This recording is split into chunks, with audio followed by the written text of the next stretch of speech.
గజం కేవలం 13,500 రూపాయలకి హైదరాబాద్ కి చేరువలో మీ సొంతింటి కలను నిజం చేసుకోండి శ్రీ వాసవి ప్రాజెక్ట్స్ తో. వివరాలకు ఈ నెంబర్లకు కాల్ చేయండి.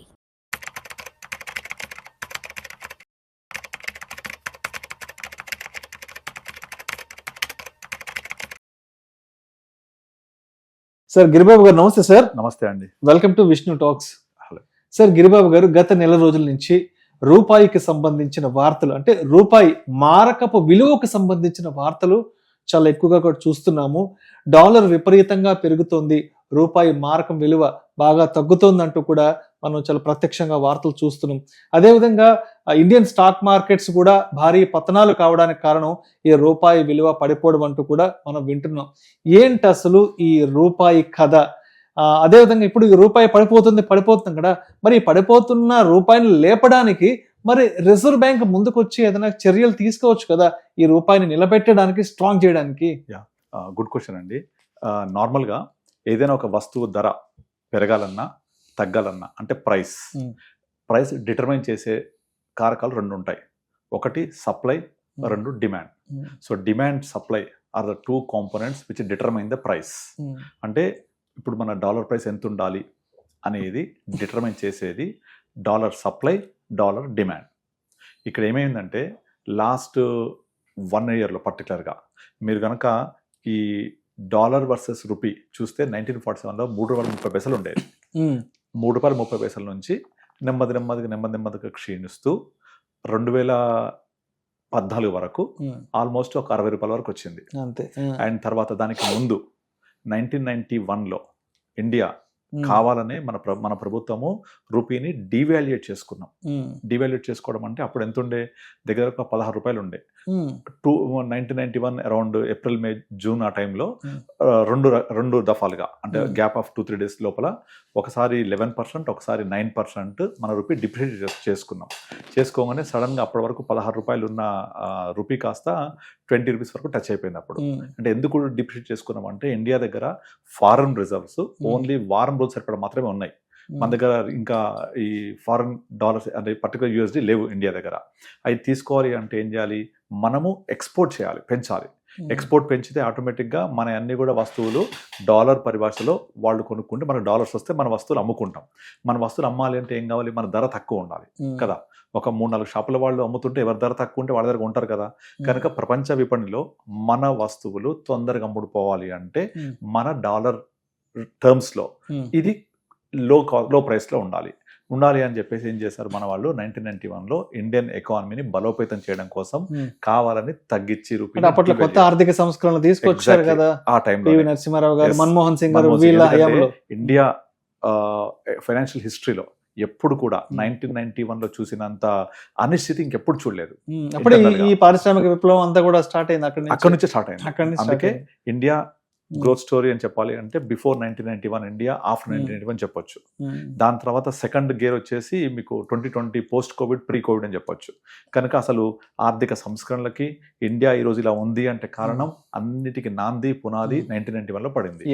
అది మన్మోహన్ సింగ్ ఫైనాన్స్ మినిస్టర్ ఉన్నప్పుడు, పివి నరసింహారావు ప్రైమ్ మినిస్టర్గా ఉన్నప్పుడు ఆ టైంలో రూపీని ఫస్ట్ టైంగా డివాల్యుయేట్ చేసుకొని మనము అరౌండ్ 15-16 అని కూడా కరెక్ట్ గుర్తులేదు నాకు, 15-16 రూపీస్ ఉండేది. దాన్ని డివాల్యుయేట్ చేయడం వల్ల ఒక రోజు 11%, ఒక రోజు 9% విత్ ఇన్ గ్యాప్ ఆఫ్ 2-3 daysలో దాన్ని ఆల్మోస్ట్ ఆల్ ఒక 19-20 రూపీస్కి వెళ్ళిపోయింది. అది అలా చేయడం వల్ల మన రూపీ తగ్గిపోవడం వల్ల ఆటోమేటిక్గా $1 ఇస్తే ₹16 వచ్చే బదులు $1 ఇస్తే ₹20 వస్తున్నాయి. కనుక వాళ్ళు మన వస్తువులు చీప్ అవడం వల్ల, కొనుక్కోవడం వల్ల మనకు ఫారెన్ కరెన్సీ వచ్చేసింది ఇండియాకి.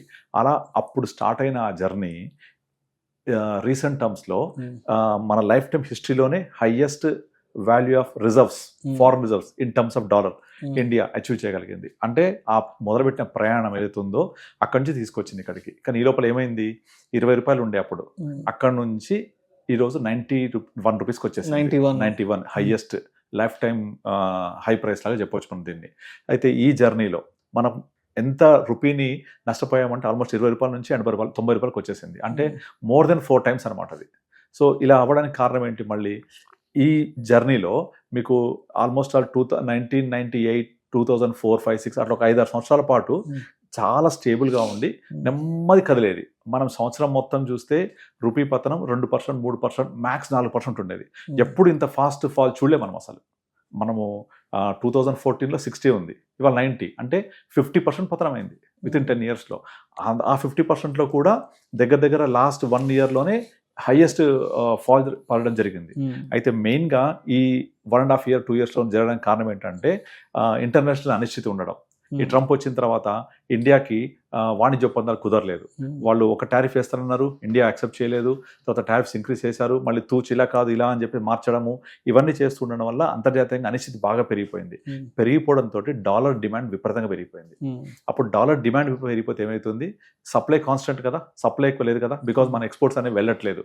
వాళ్ళు టారిఫ్స్ చేశారనుకోండి ఎక్కువ, అక్కడ 100 రూపాయలకి వెళ్ళే ప్రైస్ 150 అవుతుంది. 91లోనే మన ప్రైస్ డిప్రిషియేట్ చేసుకున్నాము.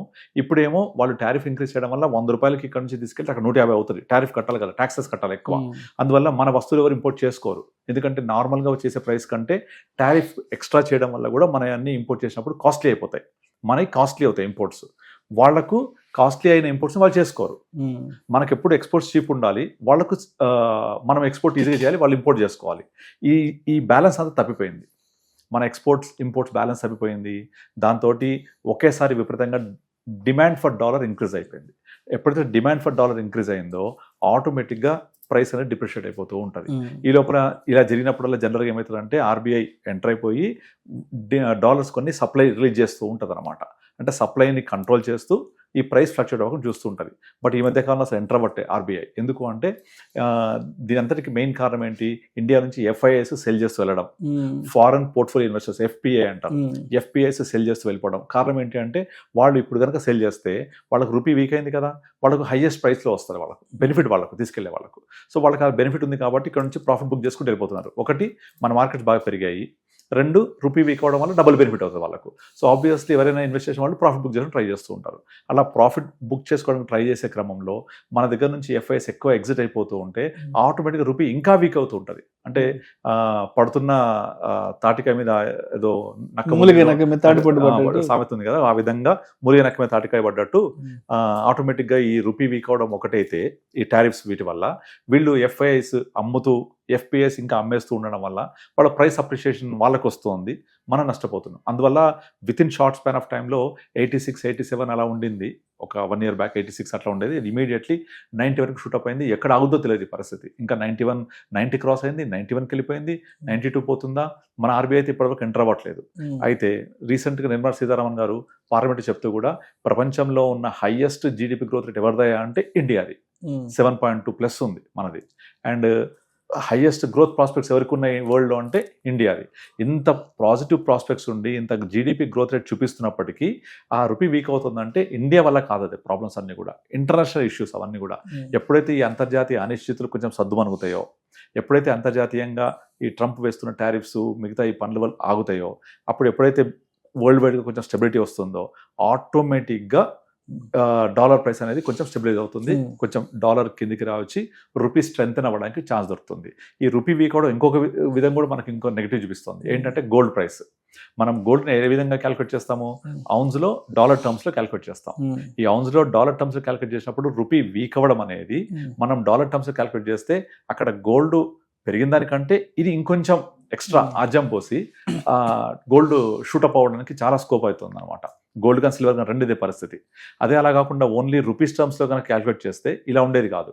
మనం ఎప్పుడు కూడా గోల్డ్ సిల్వర్ని డాలర్ టర్మ్స్లో క్యాలిక్యులేట్ చేస్తాం. అందువల్ల ఎప్పుడైనా గోల్డ్ ప్రైస్ కనుక స్థిరంగా ఉన్నప్పటికీ రూపీ వీక్ అవుతే ఆటోమేటిక్గా గోల్డ్ ప్రైస్ పెరుగుద్ది. ఇప్పుడు రూపీ వీక్ అవుతుంది, గోల్డ్ ప్రైస్ పెరుగుతుంది, డబుల్ ఇంపాక్ట్ అగైన్. సో ఈ విధంగా ఇక్కడ రూపీ వీక్ అయ్యే ఇంపాక్ట్ అక్కడ కూడా జరుగుతుంది. ఇవన్నీ జరగడానికి కారణం ఏంటంటే సప్లై ఎక్కువ లేకపోవడం. ఏం సప్లై? Dollar supply. ఎందుకు లేదు అంటే మన వస్తువులు టారిఫ్ ఇంక్రీజ్ చేయడం వల్ల అంతర్జాతీయ విపణిలో అమ్ముడుపోవట్లేదు, మనం ఎక్స్పోర్ట్ చేయలేకపోతున్నాము. రాదర్ మనం ఎవ్రీ టైం కంపల్సరీ ఇంపోర్ట్ చేసుకోవాల్సిన ఏంటి, క్రూడ్ ఆయిల్ ఇంపోర్ట్ చేసుకుంటాము, తర్వాత కొన్ని బేసిక్ నెసెసరీస్ ఇంపోర్ట్ చేసుకుంటూ ఉంటాము. ఈ ఇంపోర్ట్స్ ఆపాలి. అందుకనే గవర్నమెంట్ ఆఫ్ ఇండియా ఏం చేస్తుంది, క్రూడ్ ఆయిల్ ఇంపోర్ట్ చేసే విషయంలో మనం ఇంపోర్ట్స్ తగ్గించేసి ఈవీ మీద డిపెండ్ అవుదాము, ఎథనాల్ బ్లెండ్ చేసి తగ్గించుకుందాము. ఆ తర్వాత ఇండియన్ రూపీ కరెన్సీలో పే చేసి రష్యన్ రూబుల్లో పే చేసి రష్యా నుంచి ఇంపోర్ట్ చేసుకోవడము, ఇలాంటి చర్యలు తీసుకుంటున్నారు.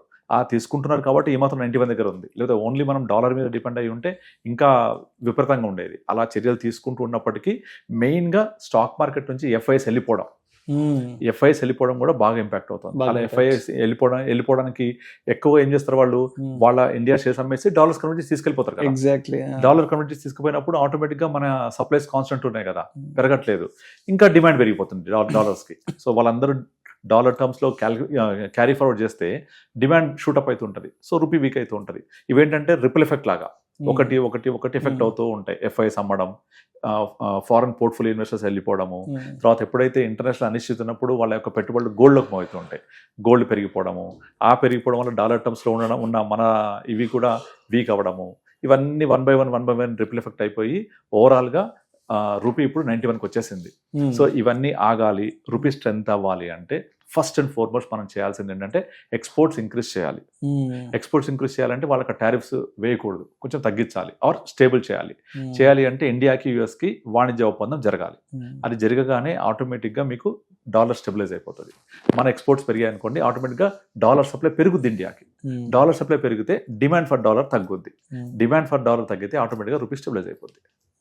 సో ఇది ఎప్పుడైతే మిస్బ్యాలెన్స్ అయినాయో, ఇంబ్యాలెన్స్ అయినాయో, రూపీ వీక్ అయిపోయింది, పెరిగిపోయింది. అవి స్టెబిలైజ్ అయితే తగ్గుద్ది. దీన్ని చేయడం కోసమే గవర్నమెంట్ ఆఫ్ ఇండియా చర్యలు తీసుకుంటుంది. డెఫినెట్లీ ఇదేమి ఇలా 91, 92, 100 రూపాయలు పోయే పరిస్థితి కాదు. డెఫినెట్లీ 2026లో మనం మళ్ళీ రూపీ బిలో 90 చూస్తాం డెఫినెట్లీ. ఎందుకంటే ఇవన్నీ కూడా వీళ్ళు తీసుకుంటున్న చర్యలు ఎక్స్పోర్ట్ చేయడానికి చాలా ఎక్స్పోర్ట్ ఓరియంటేషన్, ఇంపోర్ట్ సబ్స్టిట్యూషన్ రెండు చేస్తున్నారు.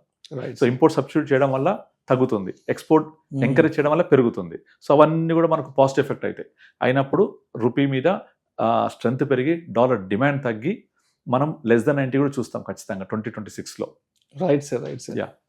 Thank you sir, thank you so much Giribabu garu. రూపాయి పతనానికి గల కారణాలు ఏంటి, మరి రూపాయి విలువ పెరగడానికి ప్రభుత్వం వైపు నుంచి ఎటువంటి చర్యలు తీసుకుంటే రూపాయి విలువ పెరుగుతుంది, అదేవిధంగా డాలర్ విలువ తగ్గే అవకాశం ఉంది అనే అంశం గురించి చక్కగా మీ స్టైల్లో మీ అనాలిసిస్ తెలియజేశారు. Thank you so much Giribabu garu. Thank you అండి.